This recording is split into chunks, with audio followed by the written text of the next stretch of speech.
Hey, welcome to the best of everything. I am Ruben Paul, and of course, we're joined by Mr. Technical Savvy himself, the one and only, my brother, rocking the goatee, man. Mr. Johnny Sanchez, what's going on, man? Hey, what's up? Oh, and B.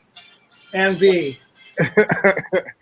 she doesn't have her headphones, dude. So what happened to her headphones? she forgot them this time. Oh, okay. How are you, man? So I'm just overwhelmed with all this school stuff, man. You act like you're in school, man. You act like you're the one that has to take the class. Well, you know what's funny? You said that. I decided that I would just go ahead and just take the class as well. Make it up for being drunk and high during class when you were in school.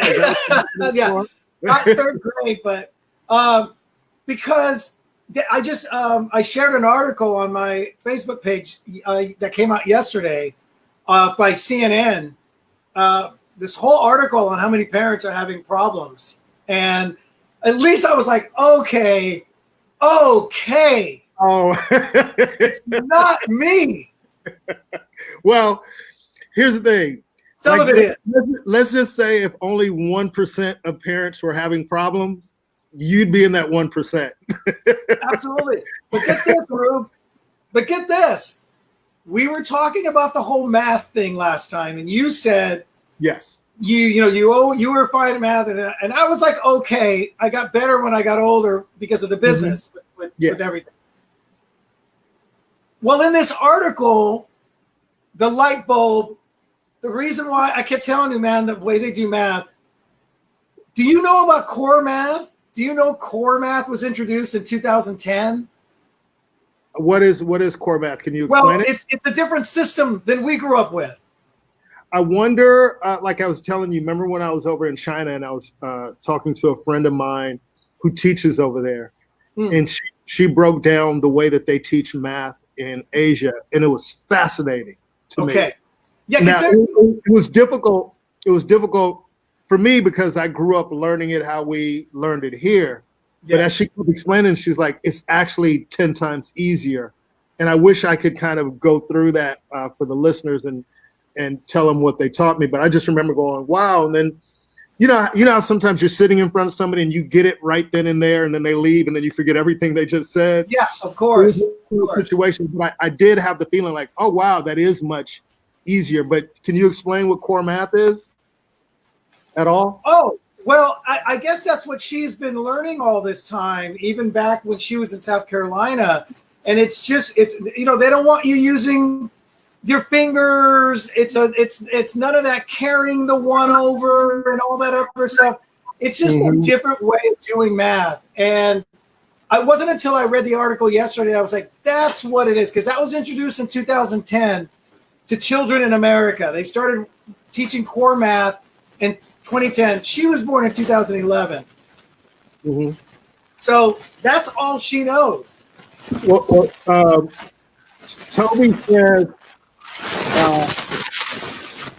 you're starting to get some static on your end. Toby says Just mute me. Common Core is stupid. Hey, Toby, can you? Hey, Flea. Hey, Flea, I got your text message, man. I'll hit you back. My apologies. What is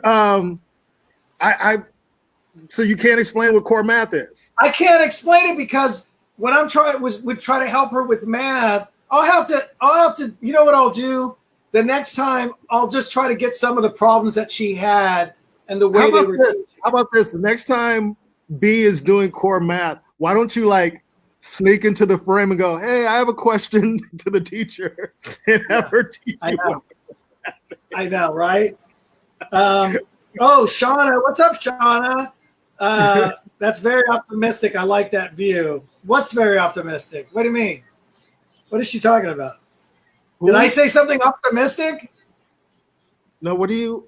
I don't know what you're. I think you're probably looking at it's on my page. Yeah.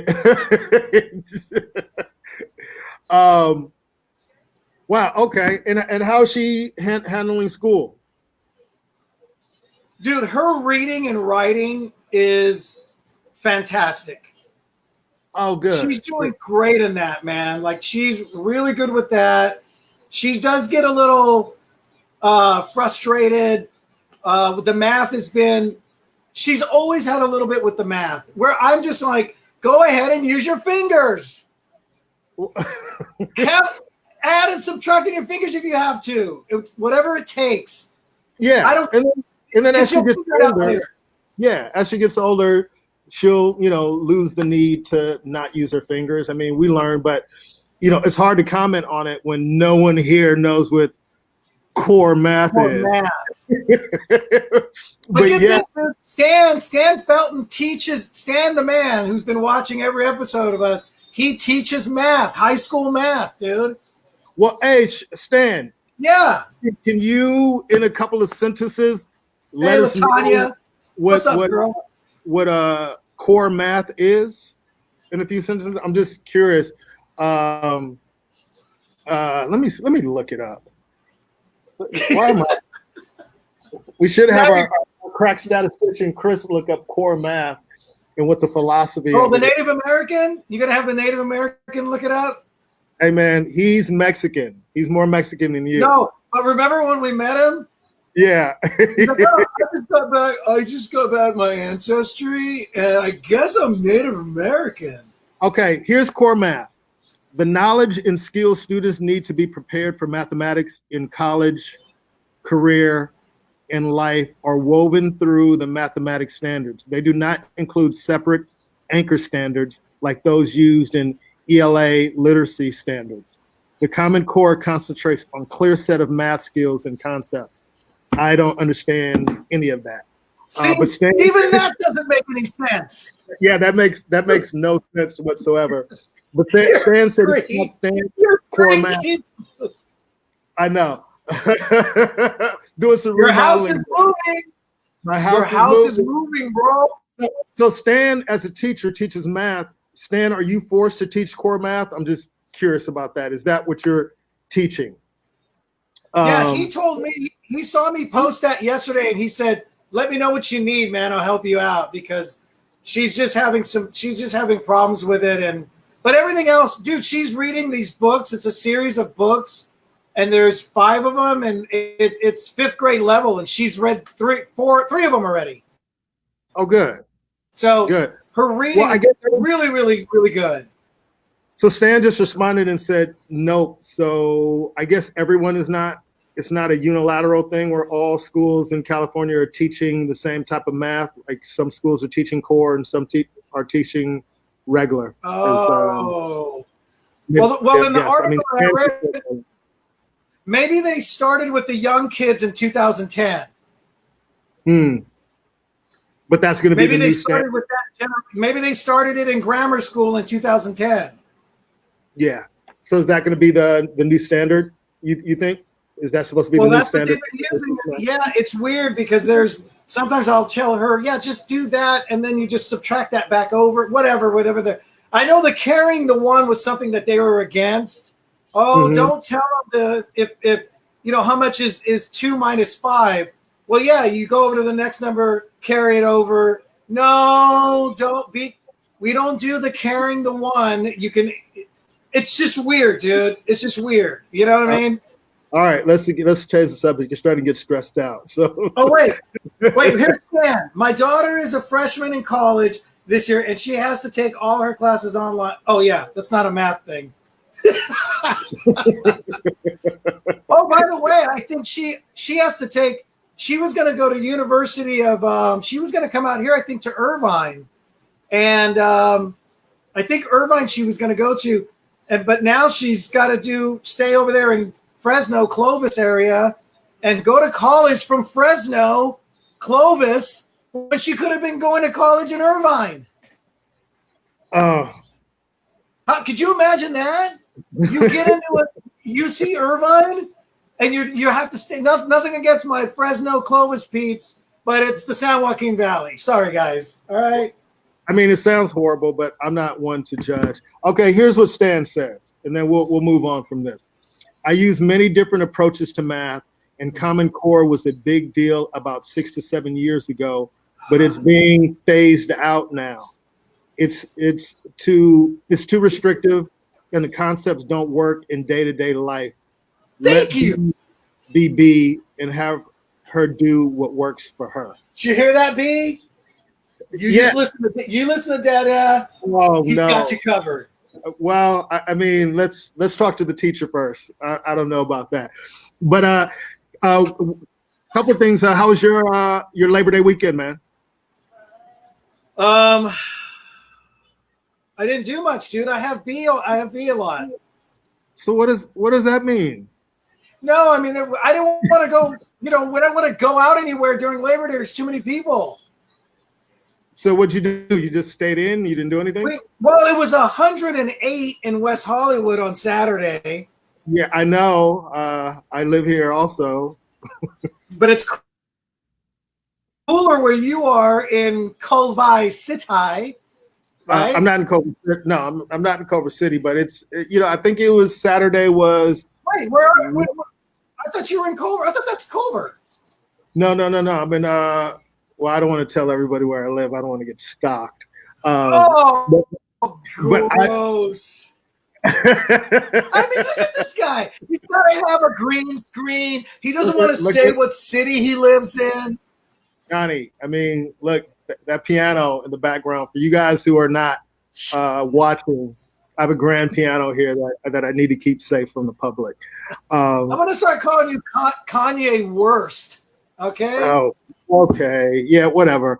So, yeah, we had our heat wave here.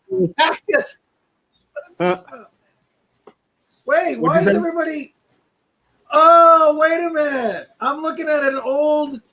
Yeah, Johnny. I'm not looking at my... Yeah, you're texting. I'm on an old one. Yeah, you are looking at the comments from last week. That's what you're doing.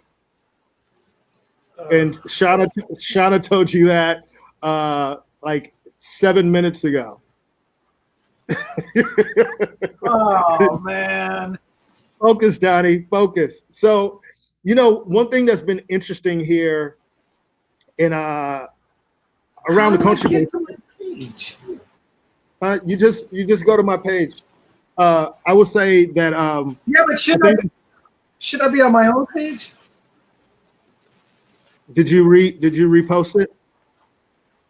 Yeah, I reposted, so I can just go to my page, right? I don't know why you would need to, but yeah, you should be able to. Well, then I can read the comments from people from my friends. They're gonna show up there anyway. Okay. Yeah, all the comments will show up from the same place. All right. Man, I don't know what's going on, dude. I posted it. It's not there, Rube. I got to repost. Go ahead. Sorry. I'm going to repost. It didn't go through. I was answering questions from a week ago. Yeah, that's exactly. Oh, my gosh. Yeah, now you know how I feel. I would say this, it's like there's been a lot of outdoor shows popping up lately here in LA. Some are drive-in shows where people have to sit in cars. Others are social distancing type shows. And there's been a little bit of a debate with some of these social distancing type shows where people are there in person that they're not technically legal in LA County. So, and some people are doing them guerrilla style. And Glenn. So my question is, have you been approached to do any of these outdoor shows, and would you do any of them? And what's your thought? Not the drive-in ones.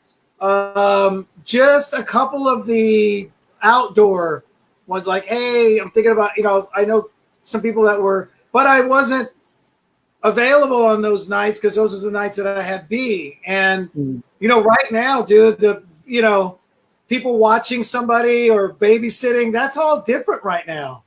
Yeah. Oh, absolutely. Yeah.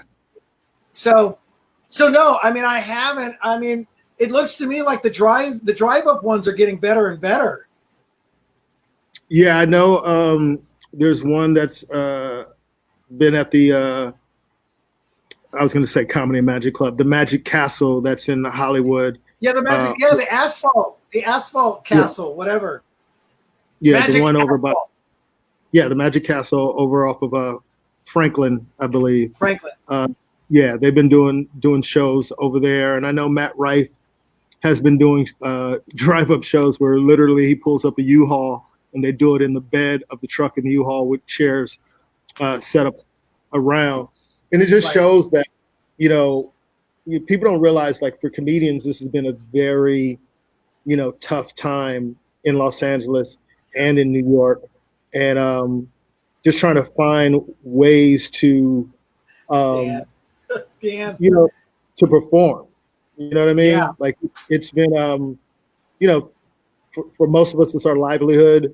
That's how we make money, doing sets multiple times in a week. And when that's all taken away, it's been pretty rough. And then just, giving people the option of, having some entertainment and being able to get out of the house and just get out of this, routine that we've been in for the last 6 months or since March, where we've been pretty much relegated to stay indoors and watch everything on television or our computer. I'm in the process of trying to put together a outdoor show myself where people can come and sit socially distanced and be safe. Yeah, I had a great name. It's at I'm not going to give away the. Ruben doesn't want the name, everybody. So guess who's going to keep it? Well, tell everybody the name that you come up with. Well, I'm glad you asked.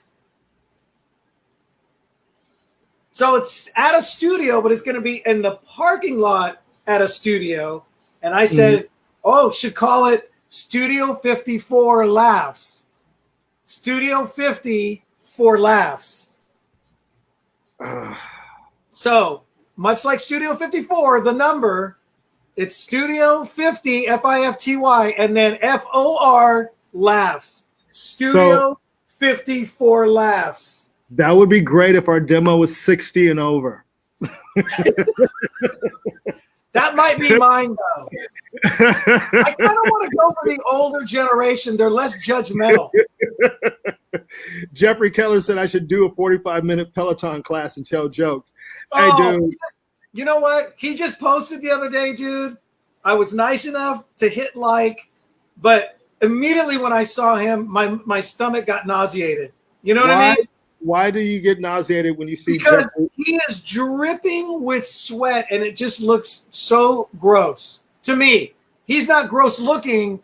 Just to see somebody drenched in sweat, and he won't wipe it. Just wipe it.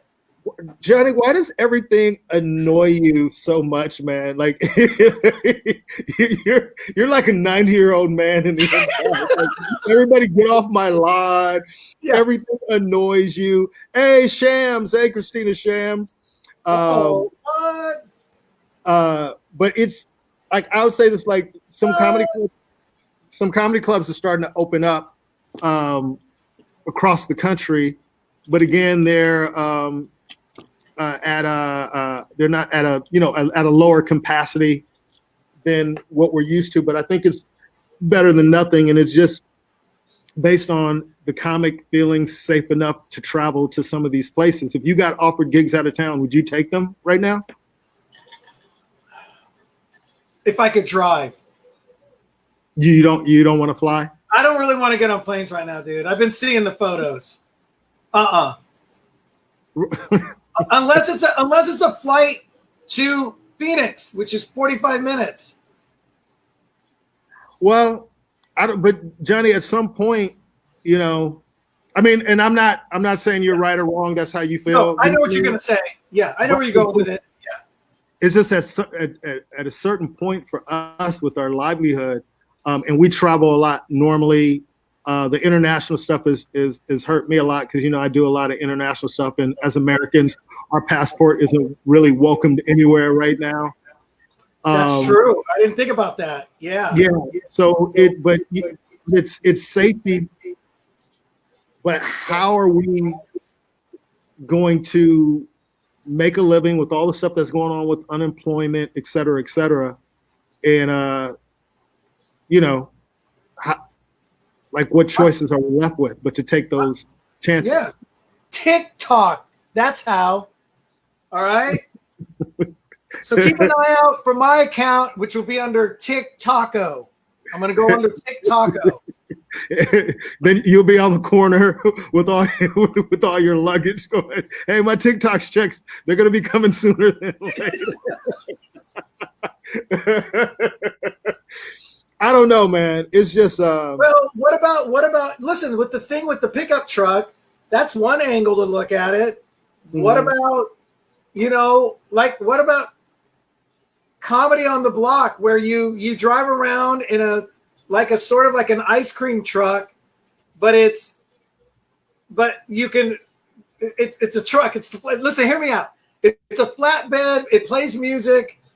You coming through a neighborhood, people walk up like the ice cream truck, and I go, I've got 2 other comics with me.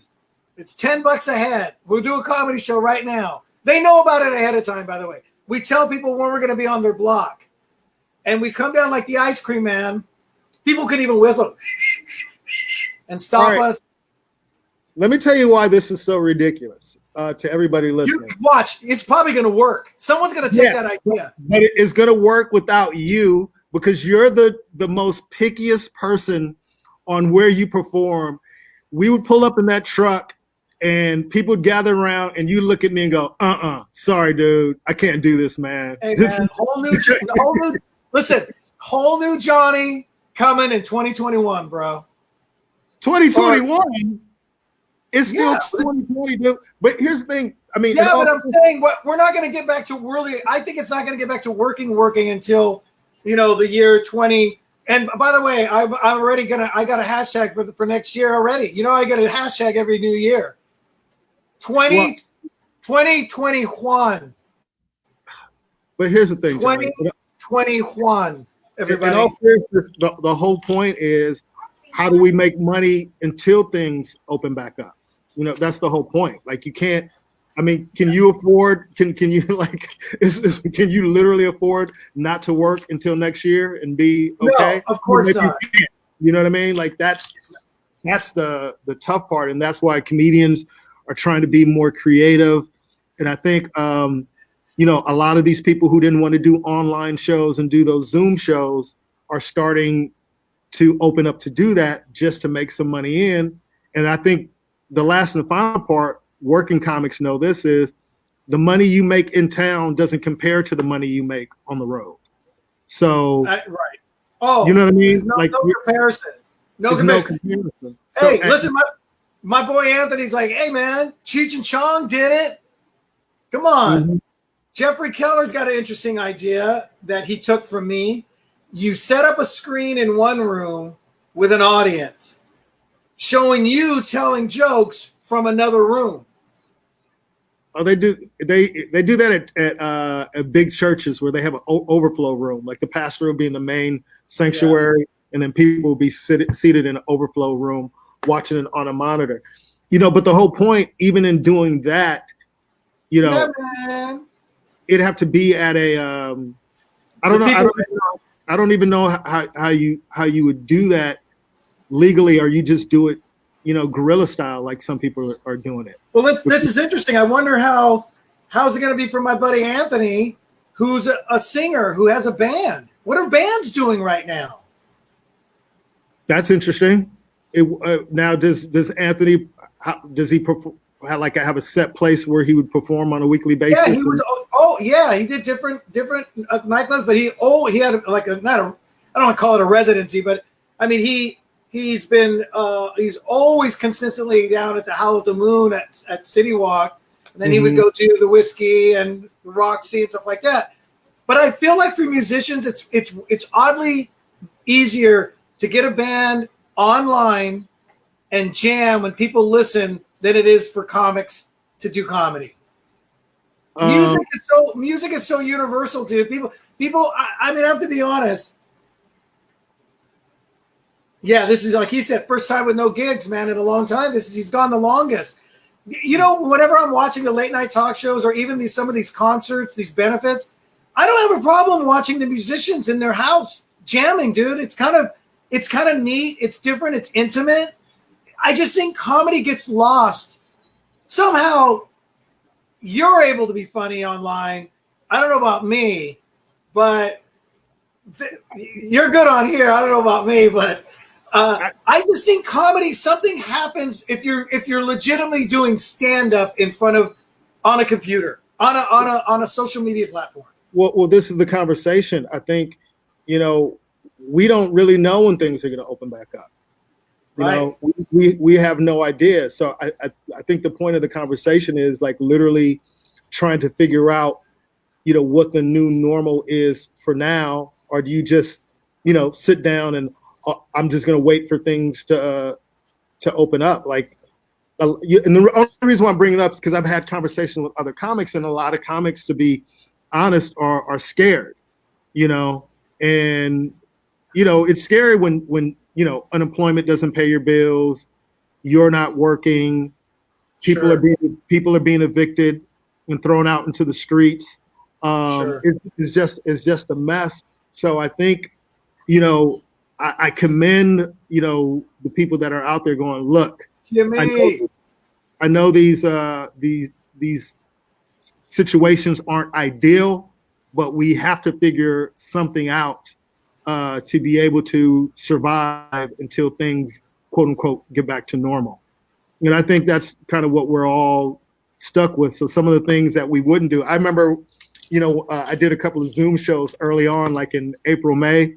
I remember that. And you'd hit people up and go, hey, man, nah, man, I don't want to do any Zoom online shows, man. That's not my thing. You know, blah, blah, blah, this, and that. You know, I just spoke to somebody who made $5,000 on a Zoom show. Yeah, that's an interesting thing, because there are some comics who are able to still get those corporate events, and you know, where the money is different and fantastic. And I mean, I wouldn't have a problem doing a Zoom if a company hired me to do a corporate Zoom show. I would not have a problem doing that. You know what I mean? My issue is still, do I sit here and do it, or do I stand up and do it? That's what I just can't get through. I think it's to each his own. Some people stand, some people sit. I prefer to sit just so I can see everybody in the Zoom, you know, clearly. So I don't feel like I'm just performing to a screen. Oh, I see what you mean. I can actually see everybody's faces and reactions and hearing them laugh. I know with the Nowhere Comedy Club, with Ben Glebe and Steve Hofstetter are doing, I know they asked for comics to stand up, but comics have been making money doing that, you know. So I just think, I do know that there's the one way that the guy I know does it. What he does is he has the comics come in a room, and then he has two big monitors or big flat screens, and they can see everybody. Yeah, so they can do it standing up. They can do it and they can see people's reaction, sort of like a sports game, like a sporting event. Yeah, well, it's there's a place called In Crowd where they're doing that. They set up this studios like this. They spent a lot of money in setting up, and there's just a bunch of screens that they set up, and you stand there and you perform to the screens, kind of like what I was saying. But you know, we just have one computer screen, and of course. But they have actual monitors. I'm just curious. I'm not really jumping off, because I'm staying on the format of what everything. Okay, so let's just take basketball right now, because you can see the people on the monitors. Okay, you know what I thought would be, how do you get on those? How do you get on those? You have to pay. No, I forgot how you get on those. I remember they were saying how they choose the people to get on there because if it's quote unquote a home game, then it'll be Laker fans in those screens. Okay. You know what I mean? They kind of switch who's in. Because every time I'm watching, because I'm always watching the people, as the I don't even pay attention to them. Yeah, no, I like watching the people in the back. I like those guys sometimes who will hold up and go boo. They'll have their own little sign that says boo.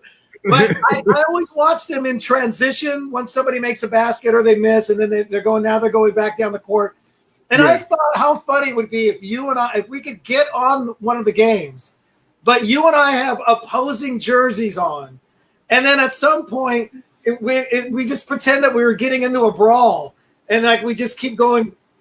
People can see us like flying through the room. We choreograph it really well. How funny would that be if people are like, there's two fans fighting each other at their own place? Johnny, you're probably only in a small percentage of people who actually pay attention to the screens. Like, we're watching the games, dude. I'm watching the game. I just in transition. Yeah, whatever, dude. Whatever. But let's get back to try to get some answers of getting out of our comfort zone. Because at some point, man, we're going to have to make hard decisions and do things that we do not want to do. Nobody wants to do online shows or Zoom shows or social distancing shows or any of the things that are drive-in shows. Like, nobody wants to do that. We're forced into that. Yeah. Listen, let's get this. So, Dan, you remember Dan from the Laugh Factory? Yeah. Well, he started stand-up as well. Yeah. He said he stood in the middle of Fairfax and Sunset last night and did 5 minutes. People honked and flashed their lights. First of all, Dan, as he and I discussed, he hasn't put in the years and years that we have. So for him, he's not, like he said, we're kind of set in our ways with certain ways of doing stand-up. Mm-hmm. I'm not going to stand on the corner of Sunset and Fairfax and do 5 minutes, okay? And I can tell you, the lights and honking, half were for him, half were against. We know how LA is. Well, it's interesting. I was just keeping it real, Dan. I was talking to Gerard, and we're just having a conversation about just about careers and how long we've been doing it. And it's interesting because he was saying, and I'm sure you can attest to this also, when he first started, he was out every single night at a comedy club, every night, whether he was going up or not, and just hungry and aggressive. And we see, some of the younger comics, I don't know if they're a lot of them as aggressive as we were, but, just out multiple times a week. And then as you become a veteran, you only go out when you're on the show. You might show up every once in a while to show some support. But, I asked him a question. I go, well, at what point did you feel like you were most successful or most productive? And when you really sit and think about it, those early years of that grind, like, why do we stop? Why do we get set in our ways and go, I'm cool, I'm not getting paid? I'm saying, I know it's human nature, but I would love to get back to that hunger, and maybe everything being taken away from us right now might reignite that. Because I'm sure, like, let's just say whenever everything opens up and is back to normal, I'm sure comics we haven't seen in years are going to probably coming back out, coming to the clubs, trying to get stage time, et cetera, et cetera. But I don't know, just having that conversation was a real reminder to me, like, man, I've already tried to do that within the last couple of years, but just really getting back to the point of, I'm just going to go hard every night and just be, immerse yourself back into it, man. And remember how frustrated we would get when we would have to take those drives to the Long Beach Laugh Factory from Los Angeles. Now, for those of you who don't live out here, it's 35 miles away. It's 35. Well, for you, about 30. For me, 40. And so, on a Friday night, sometimes even on a Wednesday night, we hit that rush hour. To be on the 8 o'clock show, be there on time, you need to be there around 7:45 or whatever. You have to leave at 6 because it's going to be an hour. I mean, I've had an hour and a half drive to go 40 miles. And then I remember I can't remember who we had on, but we were talking, and then I said, I would give anything to take that drive to Long Beach right now on a Friday night to go do a set. And, during this thing, I mean, we know 2020 has been a tough year on everybody, but like, what lessons can we take from it? How can we make ourselves better during it? And a lot of reminders, of just like, wow, I'm not going to take this for granted anymore. I'm not going to just, blow off any spots, because you don't know what tomorrow holds, man. Like, who would have thought that we would be in a position, like your friend Anthony said, just where you cannot work the way that we're used to working. Right. We're not able, to make a living, and it's not an easy thing. So I guess I've just been focusing a lot on, all right, breaking out my comfort zone, doing things that I'm not comfortable with, and trying to make myself comfortable doing those things. And, so that means you're starting to show up on time. Who was late today? Oh, I'm sorry. Who was late last week? Late? I checked in at 1:00. Yeah, we're supposed to go live at 1:00. Yeah, I'm a teacher now. I'm a part-time teacher. We all have excuses for being late. You just said. No, but your thing is, okay, listen, you're getting out of your comfort zone. In other words, you're leaving early now to go places. Yeah. Because you're getting out of your comfort zone, and you always like leaving late and showing up late. So is it just what you're telling us? Yeah. I can't wait for 2021. Okay. Yeah. So I think you adopted that whole thing because you're late all the time now. So maybe you need to break up. B. Am I always leaving on time or what? Or early? Sometimes you leave late. She's doing that on purpose. The child. You're thinking of Mama. Mama always leaves late. Hey, leave your daughter alone, man. Dee said her piece. Leave her alone. You've been exposed once again. Hey, You've been exposed once again. I got to tell you something funny that happened the other day. I happen to have the sound off on my TV, and there was a soap opera scene going on, and there was a guy talking to the girl, it's always the two people in the soap opera. And I don't know, for the heck of it, I was like, he kept kind of gesturing to this one side where the door was. Yeah. And so I just ad-lib. Remember you said you would do this with your friends, and we all done this, but I was having him do, and he's like, I just want to go poop in private. And the girl's looking at him, whatever. Bee's laughing. She loves it. Then she goes, well, I want to do that. So we ended up doing 3 different scenes, dude, of her ad-libbing. She's improvising, just not pre-recorded. I go, here they are. You pick the topic. Uh-huh. Of course, one was having gas, and the other one was picking the girl picked her nose too much. But hey, she's 8 years old. That's what she wanted to talk about. And I recorded them. I'll have to send. You did a really good job. Yeah. I love B. I sometimes, Johnny, I wake up in the morning, I think about B, and I go, oh, she has to deal with you all day. I know, man. But Omar said something. He said sometimes the market lets us know what's on demand. Hey, of things that everyone always talks about what's your worst gig? Like, what's the worst gig you've ever done? Mm-hmm. Let's talk about what's the best gigs you've ever done.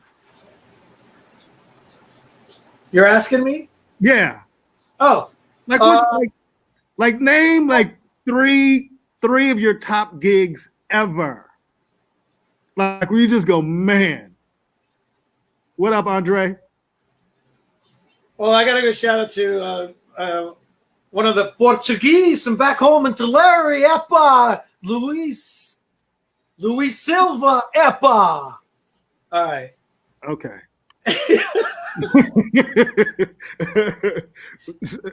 You know what? I'm going to tell you something that happened on accident. Sometimes some of those great shows were accidental. I remember showing up to do it was like a technical college in Kentucky, dude. In Kentucky, Ruben. I don't know if I ever told you about this, but I was opening up for Three Dog Night, the band. Okay. And I remember we're driving out in the sticks, although it reminded me of back home in Tulare, so I was like used to it. I was like, oh man, hay bells and all this. So we get to this little technical school, and I go, oh, they're gonna hate me here. All the grips and at the theater, they're long hair, they all look like Leonard Skinner, and I go, oh my God, I'm gonna die here tonight. Well, it was parents' night, right? And so that's why Three Dog Night was performing. Okay. And I don't know what it was, Rue. I remember being backstage, and the one guy's like, you about ready to go on? And I was like, yeah, I guess let's do this, man. How long ago was this, Johnny? Do you remember how long ago it was? Yeah, this was like around 2003, Okay. 2004. And I remember thinking, all right, I'm getting paid great. It's a college gig. I'm getting paid really good. The parents are here. I don't know where all these kids are from, but we're in the middle of nowhere in Kentucky. I was like, oh, well, here goes. You know what I mean? Like, Rube, I crushed it. And that was one of the shows where I got a standing O, where I wasn't. The parents loved me. The kids loved me. And I remember the guy for Three Dog Night he was like, damn, one hell of a show, man. Way to go, dude. I was like, oh, thanks. And then here's what's funny. Three Dog Night comes out, and they start jamming. They were great. The parents were all on their feet. The kids all sitting like this. Really? None of the kids knew their music. That makes sense. The parents were going crazy. And to be honest, I have no idea who Three Dog Nights is. Jeremiah was a bullfrog. Oh, yeah. Okay. All right. I know that That's song. just one of many. Oh, wow. Okay. All right. So that's one of your favorite gigs. What's another? That was a favorite gig because everything went. I just was. First of all, I didn't think I'd do that good, but I also went. I'm going to eat it in the middle of nowhere in Kentucky, but I'm still going to get paid either way. You know, like my expectations were so low, dude. So low. Well, the reason why I ask is a lot of times, you know, we can always, you know, human nature, sometimes we remember the bad and not the good. You know what I mean? Of course, because but the majority are good. Exactly. We have majority great sets. So the bad ones stick out more often. Yeah. But go ahead. Tell me one of your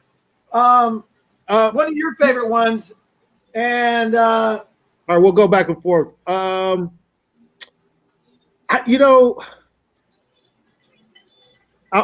thinking along the lines you were thinking of unexpected, but I got hired to do a corporate gig in West Palm Beach, Florida. Oh, Florida. Okay. Yep. It was one of the highest paying gigs I ever had. And you're like me. Okay. So $300. Okay. Yeah. And even if you're getting paid a lot of money, you feel a pressure to live up to the amount that they're paying you. You know what I mean? Because you're just like, wow, man, they're paying me a lot of money. I really I don't want to disappoint.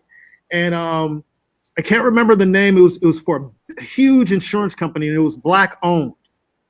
And they brought me in, dude, flew me first class, put me up in a 5-star hotel. And you know, when you're seeing all this stuff and you're a young comic, you're like, man, do I deserve all this? Like, I'm used to the comedy condo or, you know, the basic room. Yeah. So you're feeling the pressure and this anxiety, man.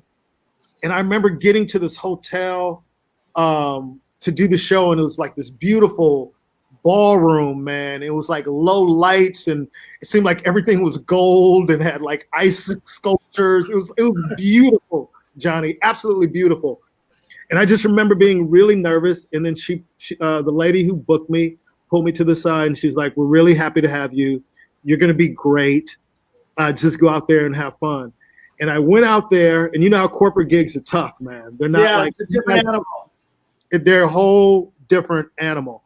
And, you know, there's a lot of times there's restrictions on language, and, you know, people are eating, people don't want to laugh on their bosses. corporate gigs are not easy, just for the listeners to know.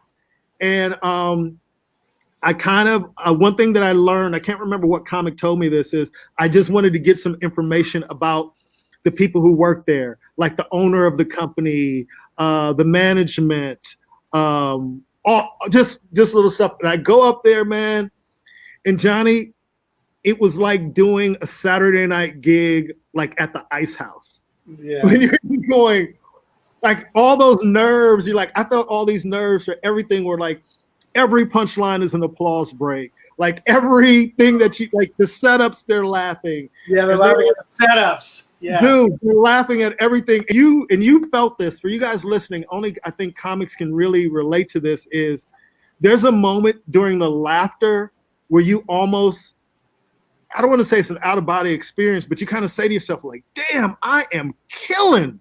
Mm-hmm. And then there's that thought that you go, man, I haven't even gotten to my good bits yet. Hey, B, you're like, I haven't even gotten to my good bits yet. And I did the time.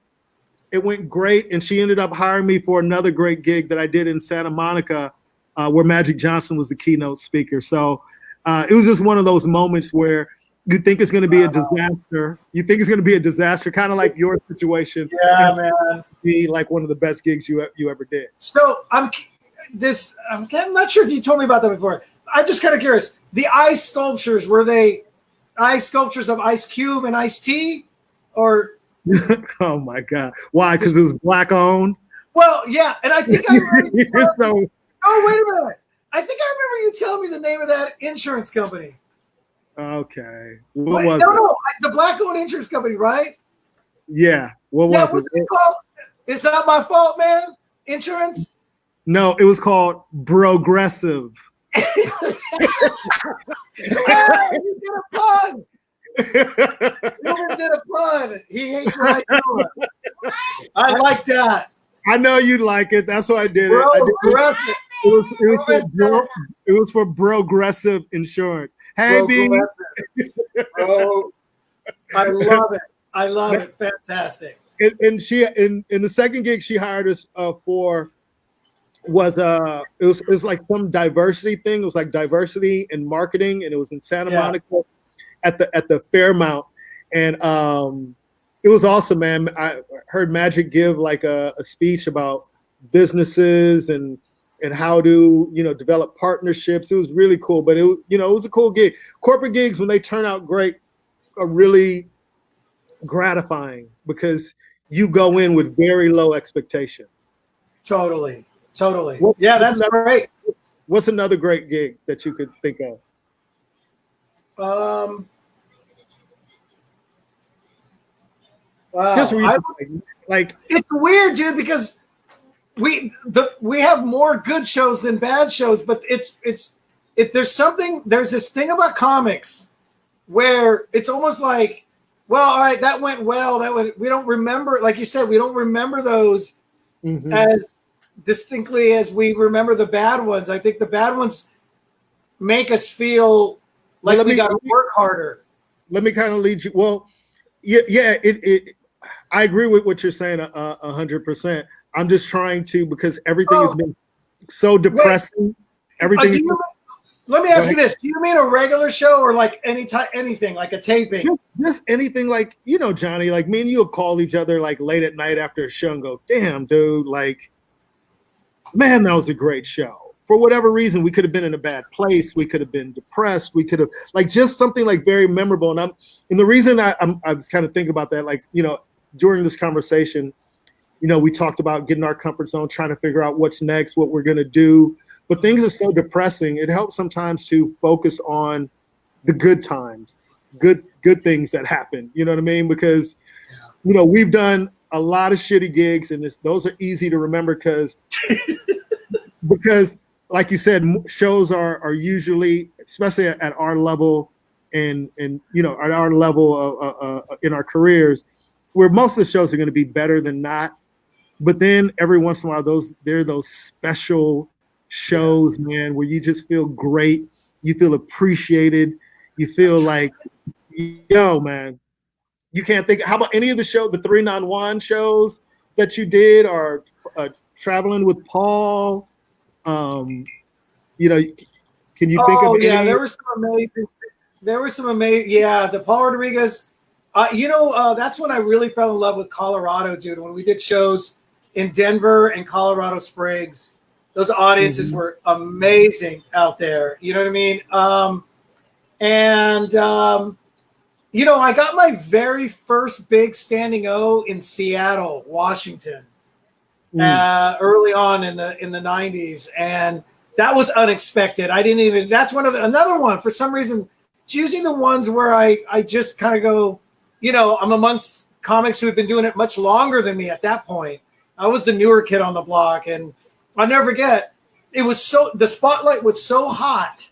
I could hear them. I couldn't see them, but I could hear them. I could hear them. I was like, damn, everything's working. It didn't matter if it was the setup, if it was just me saying a little something in between, they'd laugh. I go, good God. So I remember I think this is really funny because I got a standing O and didn't even know it because the light was blinding that I went, all right, that's it. Good night. And I start to walk off. I was almost off stage completely. And Gilbert Esquivel was hosting. And Gilbert grabs me and goes, hey, go back out there, man. You got a standing O. I go, what? I'm like trying to look, but he could see because he was off stage. So he saw them all get on their feet. So it looked like literally at first, it looked like I walked away from a standing up. You know what I mean? But me and you talk about this. Like, we're not those comics that sit there and try to milk it and make the audience stand up. Some comics manipulate the audience and try to get a standing O. But when we've talked about this before on the show is there's just, like there's certain comics who get standing ovations all the time. And, not to shit on anybody, but it doesn't necessarily mean that you're a great comic just because you get standing ovations. But for those, like, I'm so appreciative that somebody would literally take the time to stand up and clap. You know what I mean? Sure.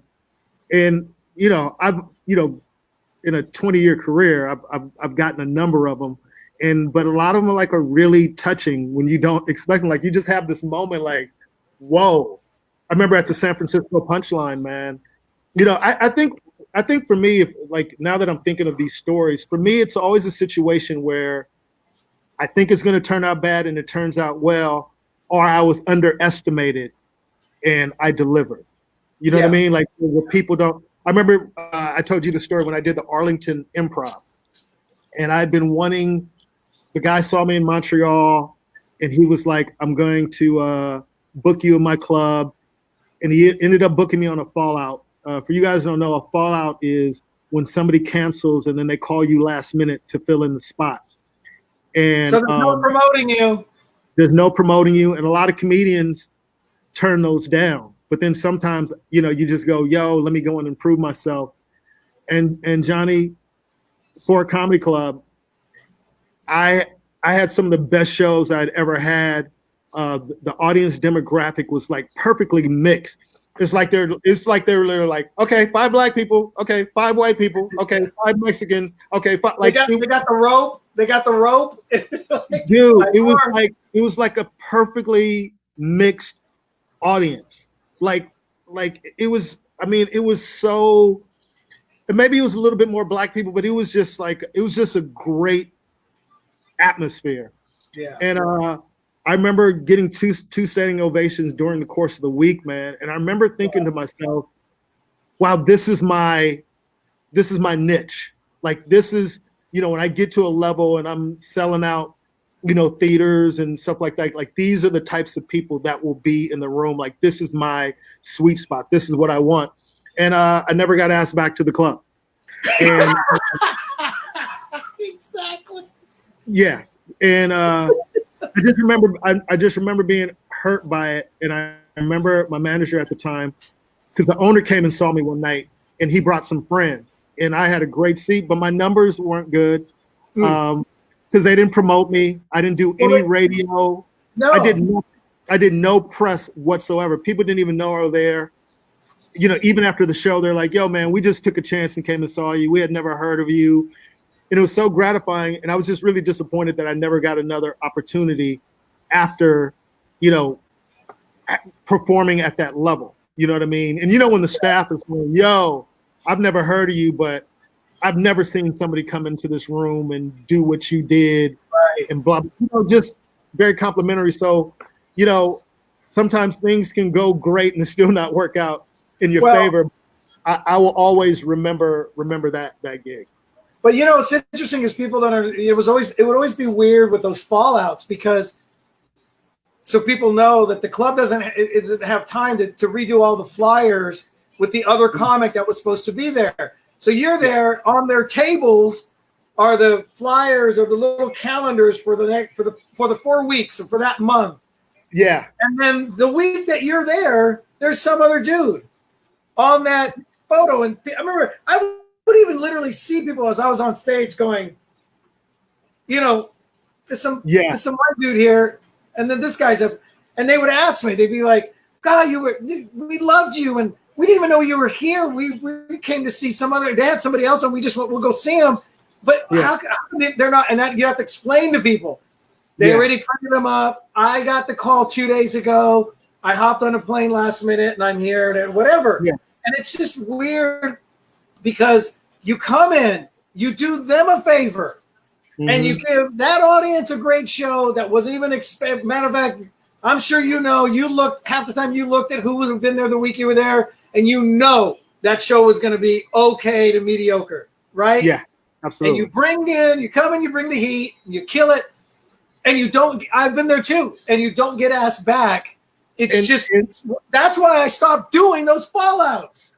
Well, that's why I made the decision to stop doing those fallouts, unless it's a club that's not going to judge me on numbers and the fact that I didn't do it. And I remember my manager telling me, she goes, he loves you. He said you killed. He said you were great. And then I was going, well, if he said I killed, and he said, why won't he give me the opportunity? And that's a frustrating thing sometimes about this business.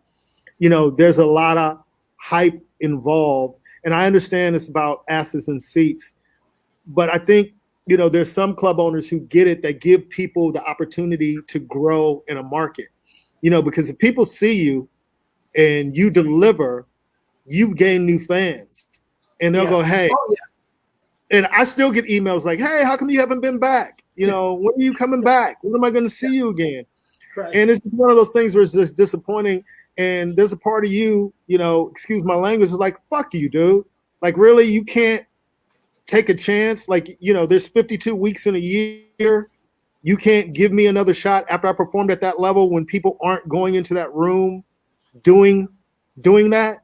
And especially it's my first time. Now, if I've been to the club a bunch of times and I'm not drawing or whatever, that makes sense. But to bring you in on a fallout, with no promotion, and then judge you on the numbers, it's a really unfair thing. Like you said, you're looking at all the flyers and all the advertisements on the wall, and it's somebody else's face on the wall, But yet you still gave that audience a show.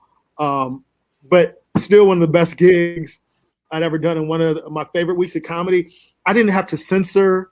I never censor myself anyway, but I didn't have to over-explain anything. Like, anything that came to my head, I could say it, and they were just like-minded. They were and they were just with you, man. That's just those are those those golden moments, if you will, that they're on board with you, they get you, they love you. It's like there's nothing, you can't do anything wrong, literally, Yeah. And it's unfortunate. Give me one more story. One more great gig.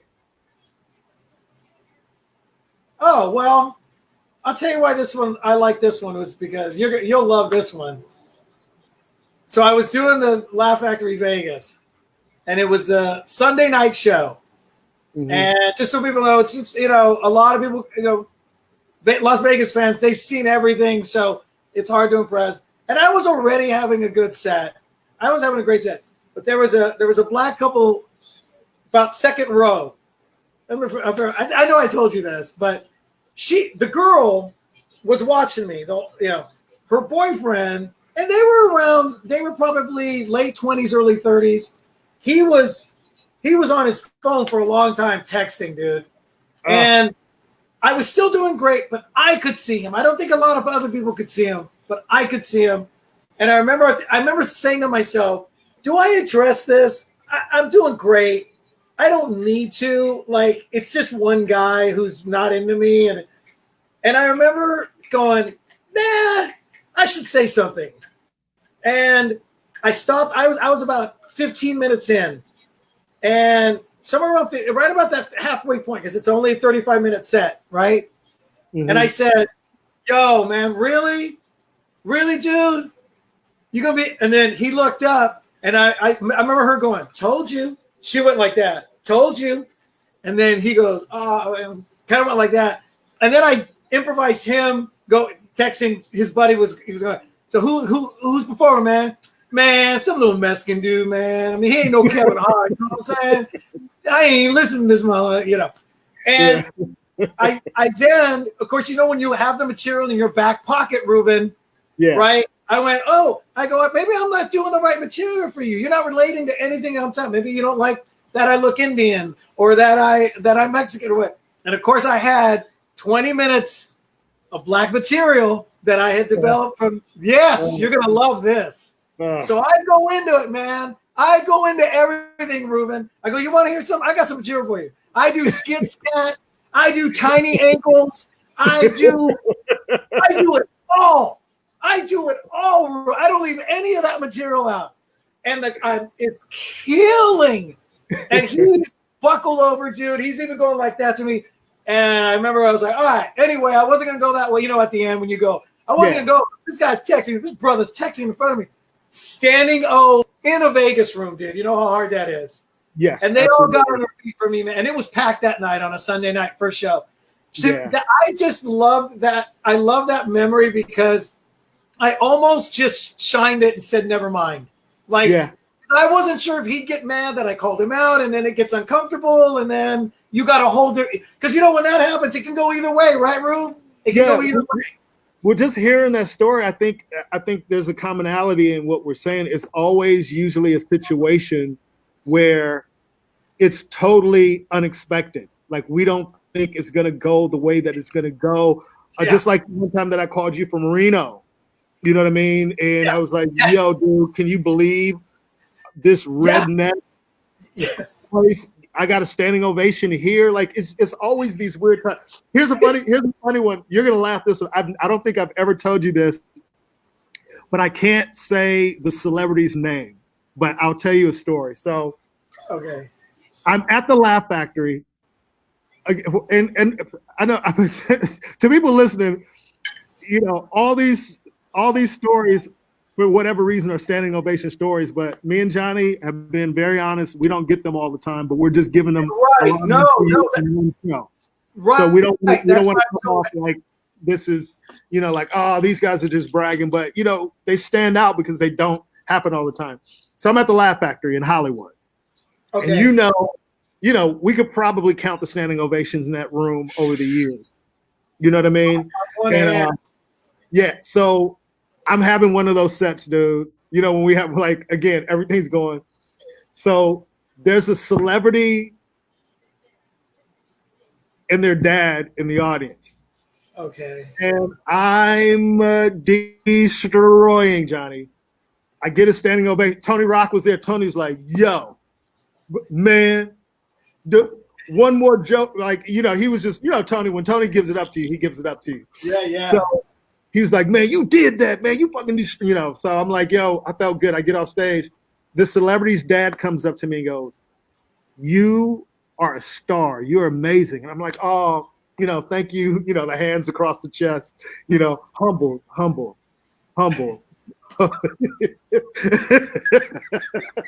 Inside joke. But so I go, thank you. And then we were just talking. He was like, man, do you have a dentist? And I was like, oh, man, I'm actually looking for a dentist, because he was like, you have great teeth. And I was like, oh, Johnny, listen. I go, oh, yeah. I go, actually, I need a dentist. He was like, man, you're fantastic. He goes, it would be an honor for me to work on your teeth. I said, great. I was like, I could use the cleaning. And he's like, hit me up. I'll hook you up. I'll take care of you. I said, all right. He gave me his card. I said, Johnny, I called. I set an appointment. I went down there. Man, the dude couldn't have been kinder. Went through, did everything.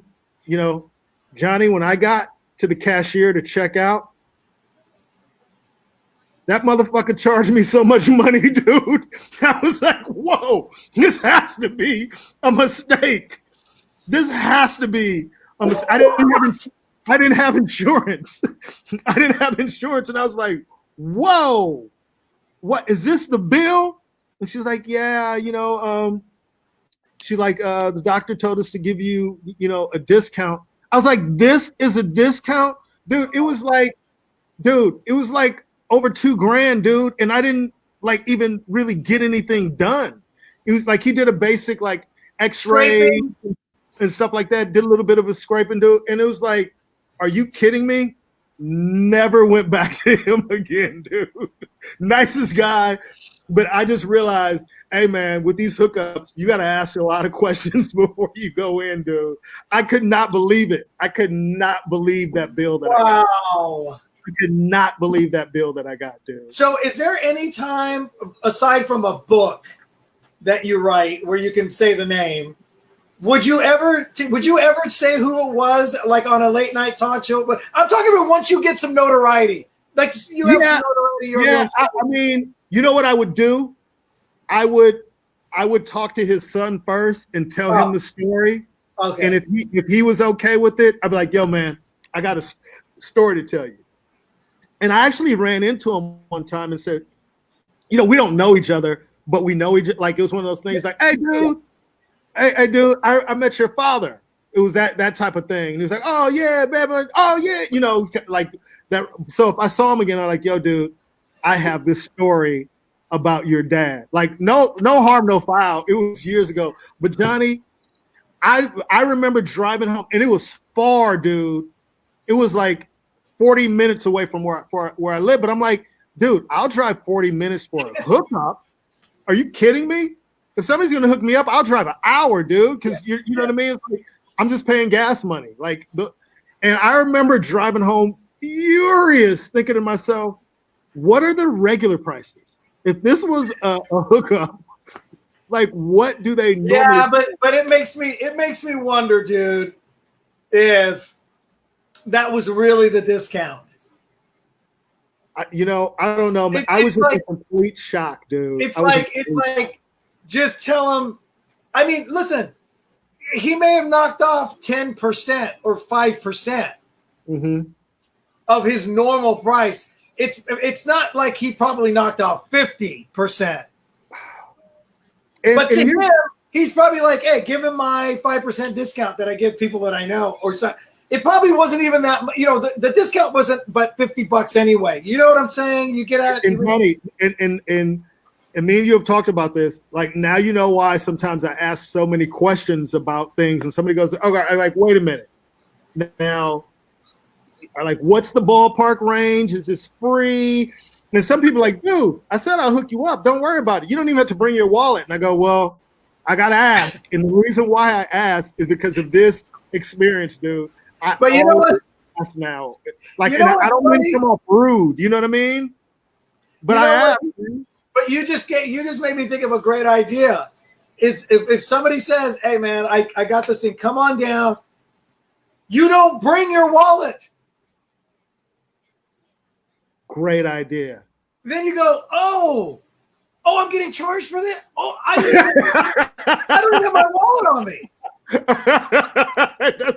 Yo, great idea. I mean, what are they? You got no credit card, you got no cash. What are they going to send you? An email bill? I mean, like, oh my god, yeah. I thought you said you was going to hook it up. Great he idea. said he was hooking me up, so I didn't even bring anything with me. I don't carry those unless I'm going somewhere where I'm paying. That's what I would have said. I got my ID on me. That's it. So basically, act like I'm a woman going out on a date.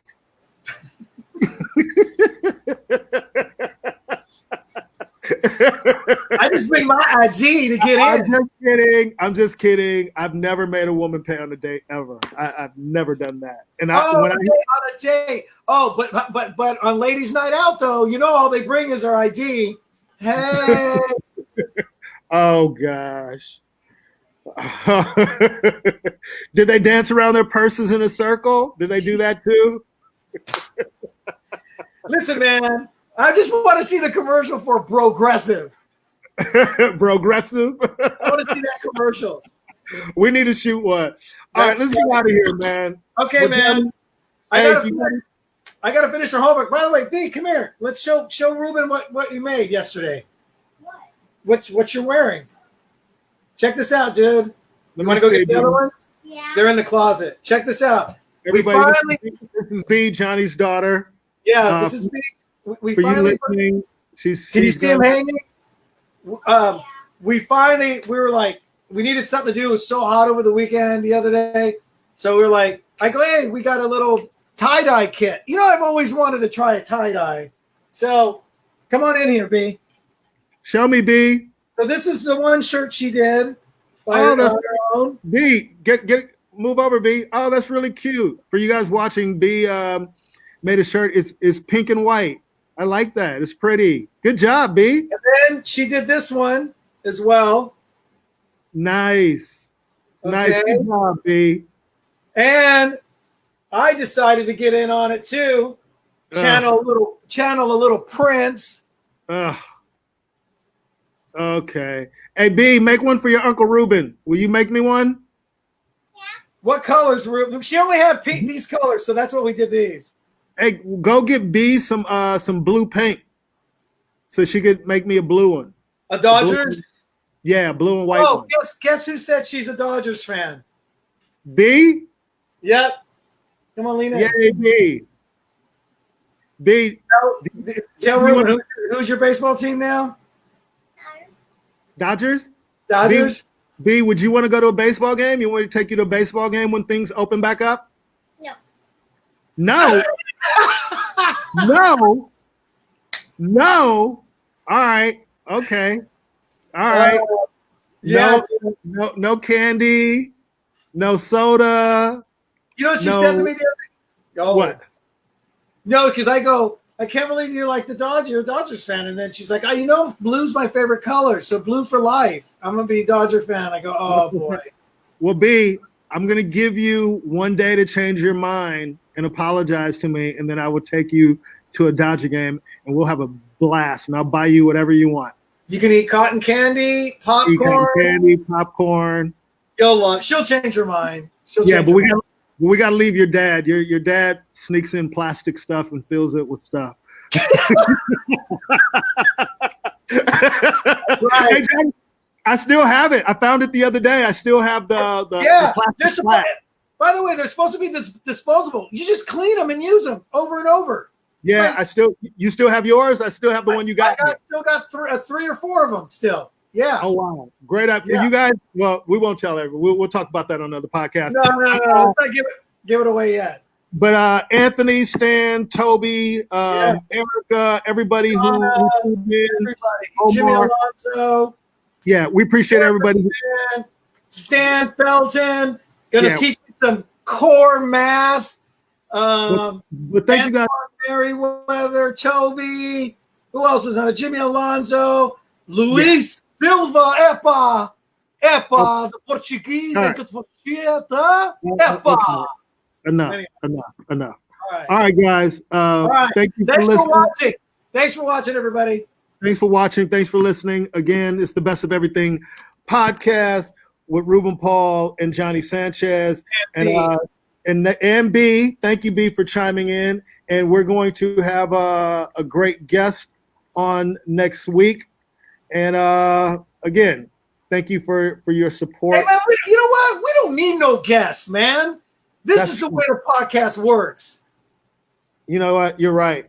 You know, other than you annoy me so much sometimes, but having been Omar. Don't I forget gave Omar a shout out. I definitely did. Okay. Yeah. So, but thank you guys. B, you have a good day. Hopefully your dad doesn't drive you too crazy. Johnny, appreciate you, brother. Yeah, you too, man. Tell a friend, you guys. If you listen to the podcast, go leave positive comments. Tell a friend, share. It really helps me and Johnny and what we're trying to do here. And we will see you guys next week. And we are out. And we are we are out. Ruby motherfucking Tuesdays. This show is all about diversity and bringing everyone together.